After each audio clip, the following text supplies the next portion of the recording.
आज Doubtnut app download करें। Doubtnut पर अपने सभी गणित, रसायन विज्ञान, भौतिक विज्ञान और जीव विज्ञान के डाउट्स का करो सफाया। बस प्रश्न की फोटो खींचो, एक ही प्रश्न को क्रॉप करो और तुरंत वीडियो सोल्यूशन पाओ। अभी डाउनलोड करें। हेलो दोस्तों, प्रश्न है निम्नलिखित फलनों की एक एक यानी कि इंजेक्टिव तथा आच्छादी सर्जेक्टिव गुणों की जांच कीजिए। ठीक है, तो फलन मुझको दिया गया है एफ एक्स बराबर एक्स स्क्वायर, और ये कहाँ से है? फलन प्राकृतिक संख्याओं के समुच्चय n से n की ओर परिभाषित है। ठीक है, तो यहाँ से पहले को हम सिद्ध करते हैं, फर्स्ट वाला। ठीक है, देखो, कोई भी मैं x1 तथा x2 क्या लूं? प्राकृतिक संख्याओं के समुच्चय n से इस प्रकार के लूं कि जो fx1 हो वो क्या हो कि fx2 के बराबर हो। ठीक है, कोई भी x1 x2 जो कि प्राकृतिक संख्याओं के समुच्चय n से हो, इस प्रकार हो कि fx1 मेरा fx2 के बराबर हो। तो यहाँ से क्या हो जाएगा? x1 का वर्ग बराबर हो जाएगा x2 का वर्ग। चूंकि x1 और x2 दोनों प्राकृतिक संख्या है, तो यहाँ से क्या आएगा? x1 मेरा x2 के बराबर होगा। तो अतः यहाँ से मैं क्या बोलूंगा? अतः f एक एकी फलन है। ओके, अब फलन एफ एक्स मेरा क्या है? एक एकी फलन। तो अच्छा लगता है कि अब जांच करते हैं।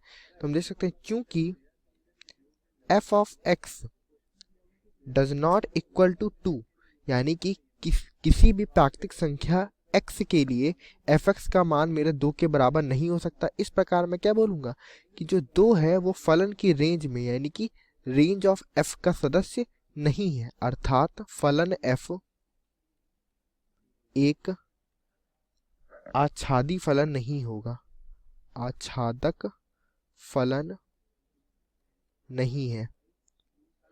ठीक है, इसी प्रकार अगला अगर मैं देखूं, दूसरा फलन हमको क्या दिया गया है यहाँ से कि एफ एक्स जो है एक्स स्क्वायर, एफ एक्स बराबर एक्स स्क्वायर, जो कि पूर्णांकों के समुच्चय यानी कि जेड से जेड पर परिभाषित है। ठीक है, तो यहाँ से अगर मैं देखूं तो दूसरे वाले में मैं क्या लिख सकता हूँ?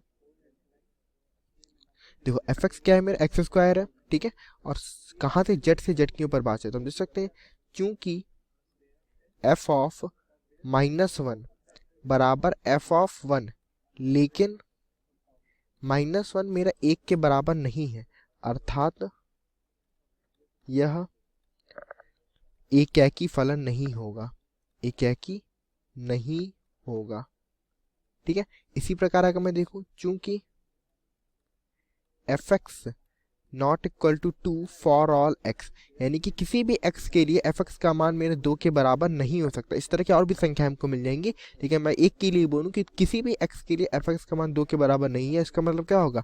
2 मेरे फलन की रेंज में, ठीक है, यानी कि रेंज यानी कि फलन का परिसर का सदस्य नहीं है, अर्थात f आच्छादक भी नहीं होगा, आच्छादक नहीं होगा।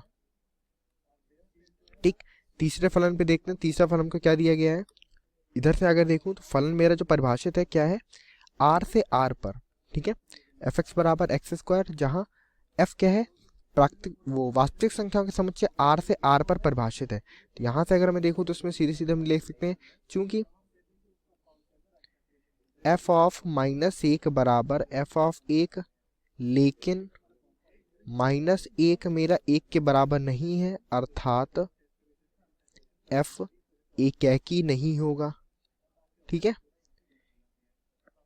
एकी फलन होने के लिए क्या आवश्यक होता है कि कोई भी दो फलन के अगर प्रतिबिंब एक समान है तो उसकी जो प्रांत की जो मान है वो भी एक समान होने चाहिए। ठीक है, तो हमने देखा -1 और 1 पे फलन f एक ही मान देता है, लेकिन -1 मेरा 1 के बराबर नहीं है। इसी प्रकार अगर मैं देखूं तो परिसर की बात करूं तो फलन का जो परिसर है वो क्या है? सभी 0 से लेकर के अनंत तक की संख्या है ना, मतलब कि परिसर हमेशा धनात्मक संख्या देगा, जो कि क्या है? r का उप समुच्चय है ना, समुच्चय r का उप समुच्चय है, अर्थात एकी नहीं होगा, सॉरी, अर्थात आच्छादक नहीं होगा, आच्छादक नहीं होगा। ठीक, चौथे उसमें आते हैं। चौथा हमको फलन क्या दिया गया यहाँ से? एफ एक्स बराबर एक्स क्यूब द्वारा प्रदत्त, जहां f क्या है? n से n पर एक फलन है। ठीक है, तो यहां से हम देख सकते हैं, देखो, अगर मैं देखूं सभी x1 तथा x2 जो क्या हो? प्राकृतिक संख्या n के सदस्य हो, इस प्रकार कि जो fx1 है मेरा क्या हो? fx2 के बराबर हो, तो यहाँ से मैं क्या देखूंगा, x1 क्यूब मेरा बराबर होगा x2 क्यूब के, दोनों ओर घनमूल ले लूंगा तो क्या आ जाएगा, x1 बराबर x2 के आ जाएगा। ठीक, अगर x1 x2 के बराबर आ गया तो यहाँ से मैं क्या बोलूंगा, अर्थात f एक एकैकी फलन है। ठीक, एकैकी फलन हो गया। अब मुझे आच्छादकता की जांच करनी है। ठीक है, तो चूंकि यहाँ से मैं देख सकता हूँ, चूंकि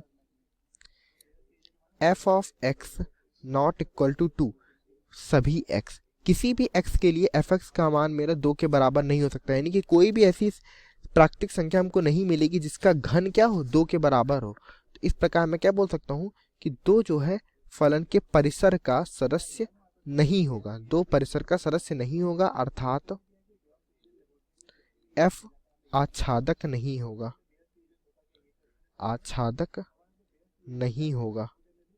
ठीक, पांचवा देखते हैं। पांचवें में हमको क्या दिया गया है, फलन fx हमको क्या परिभाषित है यहाँ पे, fx बराबर x क्यूब, जो कि z से z पर परिभाषित है। ठीक है, तो यहाँ से आ जाते हैं सीधे। तो अगर मैं देखूं